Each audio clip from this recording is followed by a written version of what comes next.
পশ্চিমের আকাশ, যেখানে প্রতিদিনই অস্ত যায় সূর্য।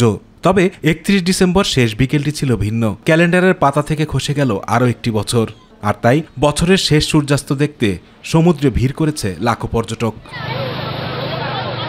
২০২৪-এর সূর্যাস্তের মাঝেই যেন ফিরে পাবে ২০২৫-এর নতুন সূর্যোদয়। আর তাই নতুন বছর হবে দুর্নীতিমুক্ত আর সম্প্রীতির বাংলাদেশ, এমন প্রত্যাশা সবার। ২০২৪-এর নতুন সূর্য উদিত হোক, ২০২৫-এর শুভেচ্ছা নিয়ে ধর্ম জাতি নির্বিশেষে সকলের মঙ্গল বয়ে আনুক। আর সবাই একসাথে ধর্ম বর্ণ সব নির্বিশেষে একসাথে ভালোভাবে সামনের দিকে এগিয়ে চলা, এটাই প্রত্যাশা। ইংরেজি নতুন বর্ষ বরণে পর্যটকদের সেবায় নিরবচ্ছিন্ন কাজ করে যাচ্ছে ট্যুরিস্ট পুলিশ। সমুদ্র শহরে নিরাপত্তা জোরদারে নেওয়া হয়েছে নানা উদ্যোগ, জানালেন ট্যুরিস্ট পুলিশের সহকারী পুলিশ সুপার। আমরা সাধারণত কবিতা চত্বর থেকে কলাতলি পর্যন্ত আমাদের যে এক্সিস্টিং ফোর্স, তার বাইরেও আরও ৫০ জন ফোর্স আমরা নিয়ে এসেছি। ট্যুরিস্টদের নিরাপত্তার জন্য যথেষ্ট বলা যায় যে নিরাপত্তা বলয় আমরা তৈরি করেছি।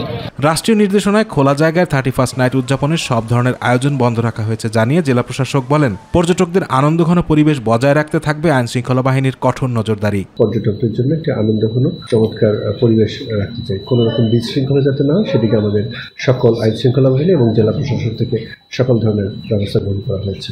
ঘড়ির কাঁটায় যখন ৫:২০ ঠিক তখনই কালের গর্ভে ডুব দেয় বছরের শেষ সূর্য। সমুদ্র সৈকতে সমবেত মানুষরা হাত নেড়ে জানিয়ে দেয় বিদায় ২০২৪। আতিকুর রহমান তিতাস, মাই টিভি।